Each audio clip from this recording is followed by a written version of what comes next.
নমস্কাৰ সকলোকে নতুন এটা ভিডিঅ'লৈ স্বাগতম জনালোঁ। আজি হাঁহৰ মাংসৰ চিম্পুল এটা ৰেচিপি লৈ আহিছোঁ। আশা কৰোঁ অকণমান হ'লেও ভাল পাব। তাৰ কাৰণে লৈছোঁ মই হাঁহৰ মাংস আধা কেজি। মাংসখিনি মই সৰু সৰুকৈ কটুৱাই লৈছোঁ। সৰু সৰুকৈ কাটিলে মানে হাঁহৰ মাংস খাবলৈ ভাল লাগে। আৰু লৈছোঁ এইফালেদি ডাঙৰ চাইজৰ পিঁয়াজ দুটা, আদা নহৰু অকণমান পিচি ল'লোঁ, কেঁচা জলকীয়া দুটা ফালি লৈছোঁ, শুকান জলকীয়া দুটা, সৰু ইলাচি দুটা, এইকেইটাও অকণমান থেতেলিয়াই লৈছোঁ, ডালচেনি সৰু সৰু দুটুকুৰামান, এইটো ডাঙৰ ইলাচি এটা, আলু লৈছোঁ দুটা আৰু এটা লগতে বিলাহী। হাঁহৰ মাংস সকলোৱে বনাই নহয়নে? মই কিদৰে বনাইছোঁ তাকে আপোনালোকৰ আগত দাঙি ধৰিছোঁ। ইয়াতে এটা সৰু অনুৰোধ কৰোঁ, যদিহে মোৰ চেনেলৰ নতুন হয় চেনেলটো ছাবস্ক্ৰাইব কৰি কাষতে থকা বেলটো অন কৰি দিব, তেতিয়াহে পোনপ্ৰথমে আপোনালোকলৈ ভিডিঅ'ৰ নটিফিকেশ্যন যাব। আৰু যদিহে ভাল লাগে লাইক শ্বেয়াৰ আৰু কমেণ্ট কৰিবলৈ নাপাহৰিব। কেৰাহীখনত তেল গৰম কৰি ল'লোঁ আৰু লগতে দি দিছোঁ জিৰা, দিছোঁ শুকান জলকীয়া কেইটা, লগত দি দিছোঁ ডালচেনি ইলাচি, এইকেইটা তেলৰ পাকতে দি দিছোঁ। অকণমান জ্বলি যোৱাত মই দি দিছোঁ এতিয়া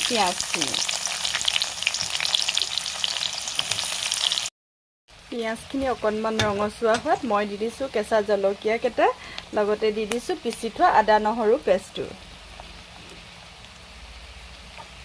এইখিনি ভালদৰে মিক্স কৰি কেঁচা গোন্ধ যোৱালৈকে অকণমান সময় ভাজি লওঁ।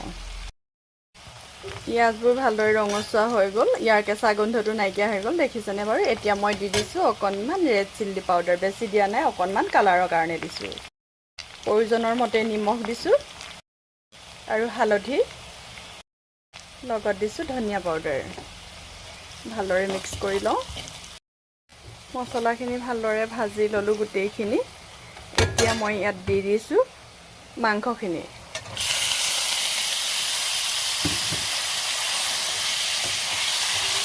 এইখিনি মই প্ৰথমতে 5 মিনিটমান সময় ভাজি লওঁ এনেদৰে। হাঁহৰ মাংস খাই কোনে কোনে ভাল পায় জনাবচোন বাৰু। মাজে মাজে ঢাকনখন উলিয়াই লৰাই থাকিব যাতে তলত লাগি নাযায়। কিন্তু এই মাংসৰ পৰা পূৰা তেল ওলাইছে, অকণমানো পানী দিয়া নাই। মাংসখিনি আধা সিজিলে, প্ৰায় সিজিলে বুলি ক'ব পাৰি, পূৰা মাংসৰ পৰা তেল ওলাইছে। আৰু মই এতিয়া ইয়াত দি দিম আলু কেইটুকুৰা, যিকেইটুকুৰা ডাঙৰ ডাঙৰকৈ কাটি থৈছিলোঁ আলুখিনি পৰিমাণ আপোনালোকে নিজৰ ইচ্ছামতে দিব, আৰু ডাঙৰ কৰে সৰু কৰে সেইটো আপোনালোকৰ নিজৰ ইচ্ছা। এতিয়া মই ভালদৰে মিক্স কৰি অকণমান সময় ঢাকি ৰাখোঁ। মাংস আৰু আলুবোৰ সিজিয়ে গ'ল একেবাৰে। আৰু এতিয়া মই যিটো বিলাহী লৈছিলোঁ সেই বিলাহীটো মই গুটিবোৰ উলিয়াই ল'লোঁ আৰু একেবাৰে নমাবলৈ সময়ত দি দিছোঁ, যিহেতু মই বেছিকৈ গলাই নিদিওঁ বিলাহী কেইডোখৰ। এতিয়া মই বিলাহী কেইডোখৰ দি দিলোঁ, দি মেলি অকণমান সময় 5 মিনিটমান সময় এনেদৰে থৈ দিম। পানী অলপ দি দিওঁ। পানীৰ পৰিমাণটো আপোনালোকৰ নিজৰ ইচ্ছামতে দিব, মই বেছি নিদিওঁ, অকণমান দিম। এনেও হাঁহৰ পৰা বহুতখিনি তেল ওলালে। এতিয়া এইখিনি মই অকণমান সময় উতলিবলৈ দিম।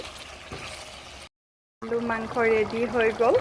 এতিয়া মই অৱশেষত, বিলাহীটো ভালদৰে সিজিলে, অৱশেষত মই 1 চামুচ গৰম মছলা দি দিছোঁ। এতিয়া মই অকণমান সময় 1 ছেকেণ্ডমান সময় উতলিবলৈ দিওঁ। আলু আৰু হাঁহৰ মাংস ৰেডি হৈ গ'ল। যিসকলে এবাৰো বনাই খোৱা নাই বিলাহী দি হাঁহৰ মাংসৰ লগত, এবাৰ বনাই খাব মোৰ ষ্টাইলত। আৰু ভিডিঅ'টো চাই কেনেকুৱা পালে জনাবলৈ নাপাহৰিব। তেন্তে বাই বাই।